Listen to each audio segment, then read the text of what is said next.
बेंगलुरु में software engineer Atul Subhash और उसकी पत्नी निकिता के बीच पहली बार झगड़ा नॉनवेज खाने को लेकर हुआ था। जुलाई 2024 में परिवार न्यायालय में दर्ज बयान में अतुल ने कहा था कि वह और उनका परिवार शाकाहारी है, निकिता मांसाहारी है।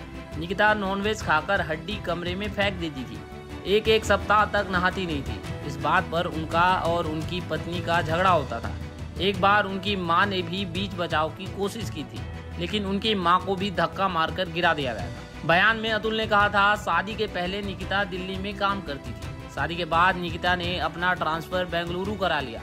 बेंगलुरु जाने तक दोनों के बीच संबंध अच्छे थे, लेकिन नॉनवेज खाने को लेकर विवाद धीरे धीरे बढ़ता गया।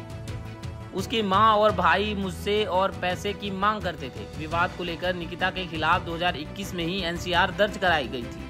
अतुल सुभाष की आत्महत्या के मामले के आरोपी निकिता की मां निशा सिंघानिया और अनुराग सिंघानिया ढाल नगर स्थित घर को छोड़कर पिछले 48 घंटे से फरार चल रहे हैं। इस मामले में आरोपी निकिता के ताऊ सुशील सिंघानिया भी अपने घर से बाहर नहीं निकल रहे। बृहस्पतिवार को जौनपुर पहुंची बेंगलुरु पुलिस ने आरोपियों को गिरफ्तार करने की चर्चा की, लेकिन पुलिस द्वारा ऐसी कोई कार्रवाई नहीं की गई।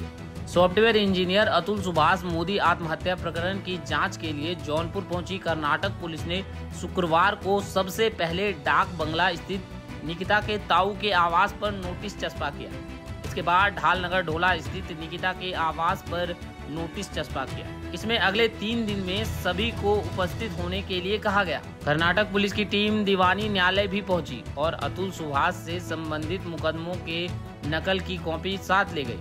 अतुल सुभाष के भाई विकास ने बेंगलुरु में मराठाहल्ली थाने में सोमवार को निकिता, उसकी मां निशा सिंघानिया, भाई अनुराग उर्फ भोलू सिंघानिया व ताऊ सुशील सिंघानिया के खिलाफ मुकदमा दर्ज कराया। इस मामले की जांच के लिए कर्नाटक पुलिस की 4 सदस्यीय टीम बृहस्पतिवार की शाम 7 बजे जौनपुर पहुंची। शहर कोतवाली थाने में सीईओ सिटी आयुष श्रीवास्तव के साथ करीब 2 घंटे तक विभिन्न बिंदुओं पर चर्चा किया गया। आत्महत्या करने वाले इंजीनियर अतुल सुभाष पर फैमिली कोर्ट में भरण पोषण, दहेज उत्पीड़न, घरेलू हिंसा और तलाक के 4 मामले दर्ज थे। इसके लिए वह हर तारीख पर बेंगलुरु से जौनपुर आते थे। दूसरी तरफ अदालत के आदेश पर अतुल सुभाष हर महीने बेटे के भरण पोषण के लिए 40,000 रुपए दे रहे थे। यह स्थिति तब थी जब अतुल की पत्नी निकिता सिंघानिया की मासिक सैलरी 78,000 रुपए थी। इंजीनियर अतुल सुभाष ने बेंगलुरु में आत्महत्या की। उन्होंने 23 पेज का सुसाइड नोट भी जारी किया। अतुल ने आत्महत्या से पहले 1 घंटे से ज्यादा समय वीडियो बनाकर सोशल मीडिया पर साझा किया। उन्होंने पत्नी निकिता सिंघानिया, सास, साले और उनके मामले की सुनवाई कर रही जज पर भी गंभीर आरोप लगाए।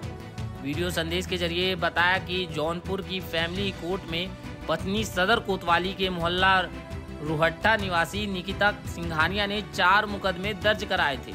आरोप लगाया था कि 26 जून 2019 को उसकी शादी अतुल मोदी से हुई थी।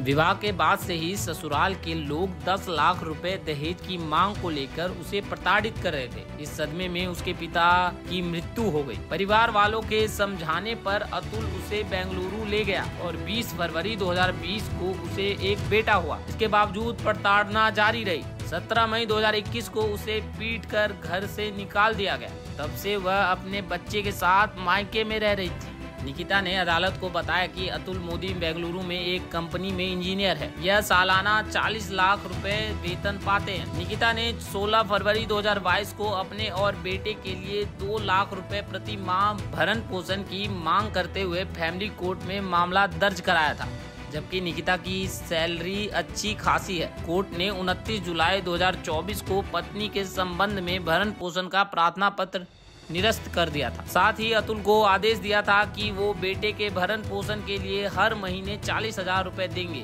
दहेज उत्पीड़न के मुकदमे में भी अतुल सुभाष मोदी ने कोर्ट में हाजिर होकर जमानत कराई थी। घरेलू हिंसा का मुकदमा अभी भी चल रहा था।